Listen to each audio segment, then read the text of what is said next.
करवा चौथ व्रत कथा। आइए पढ़ते हैं करवा चौथ की कहानी। बहुत समय पहले की बात है। एक साहूकार के 7 बेटे और एक बहन करवा थी। सभी सातों भाई अपनी बहन से बहुत प्यार करते थे, यहाँ तक कि वे पहले उसे खाना खिलाते और बाद में स्वयं खाते थे। एक बार उनकी बहन ससुराल से मायके आई हुई थी। शाम को भाई जब अपना व्यापार व्यवसाय बंद कर घर आए तो देखा उनकी बहन बहुत बहुत व्याकुल थी। सभी भाई खाना खाने बैठे और अपनी बहन से भी खाने का आग्रह करने लगे, लेकिन बहन ने बताया कि उसका आज करवा चौथ का निर्जल व्रत है और वह खाना सिर्फ चंद्रमा को देखकर उसे अर्घ देकर ही खा सकती है। चूँकि चंद्रमा अभी तक नहीं निकला, इसलिए वह भूख प्यास से व्याकुल हो उठी। सबसे छोटे भाई को अपनी बहन की हालत देखी नहीं जाती और वह दूर पीपल के पेड़ पर एक दीपक जलाकर चलनी की ओट में रख देता है। दूर से देखने पर वह ऐसा प्रतीत होता है कि जैसे चतुर्थी का चांद उदित हो रहा है हो लिखा है माँ। इसके बाद भाई अपनी बहन को बताता है कि चांद निकल आया है, तुम उसे अर्घ देने के बाद भोजन कर सकती हो। बहन खुशी के मारे सीढ़ियों पर चढ़कर चांद को देखती है, उसे अर्घ देकर खाना खाने बैठ जाती है।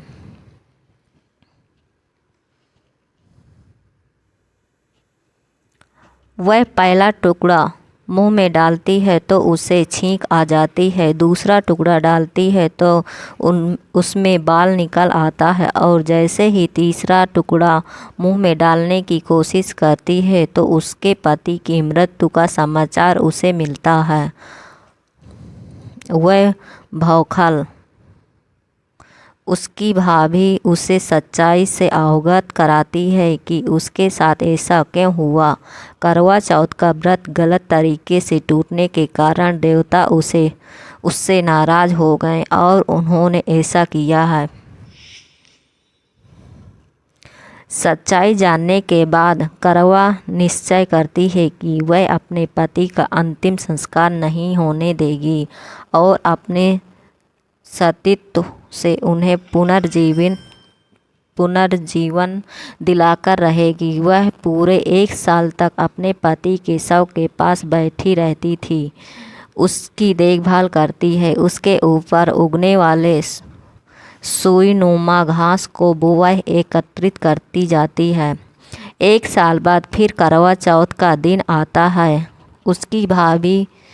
उसकी सभी भाभियों करवा चौथ का व्रत रखती हैं। जब भाभियाँ उसे आशीर्वाद लेने आती हैं तो वह प्रत्येक भाभी से यम सुई ले लो, पी सुई दे दो, मुझे भी अपनी जैसी सुहागिन बना दो, ऐसा आग्रह करती है।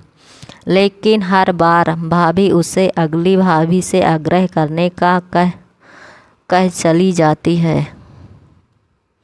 इस प्रकार जब 6ठे नंबर की भाभी आती है तो करवा उससे भी यही बात दोहराती है। यह भाभी उसे बताती है कि चूँकि सबसे छोटे भाई की वजह से उसका व्रत टूटा था, अतः उसकी पत्नी में ही शक्ति है कि वह तुम्हारे पति को दोबारा जीवित कर सकती है। इसलिए जब वह आए तो तुम उसे पकड़ लेना और जब तक वह तुम्हारे पति को जिंदा न कर दे उसे नहीं छोड़ना। ऐसा कहकर वह चली जाती है। सबसे अंत में छोटी भाभी आती है। करवा उनसे भी सुहागिन बनने का आग्रह करती है, लेकिन वह टाल मटोली करने लगती है। इसे देखकर करवा उन्हें ज़ोर से पकड़ लेती है और अपने सुहाग को जिंदा करने के लिए कहती है। भाभी उससे छुड़ाने के लिए नोचती है, खरोटती है, लेकिन करवा नहीं छोड़ती है। अंत में उसकी तपस्या को देखकर भाभी पसीज जाती है और अपनी छोटी अंगुली को चीर कर उसमें से अमृत उसके पति के मुंह में डाल देती है। करवा का पति तुरंत श्री गणेश कहता हुआ उठ बैठता है।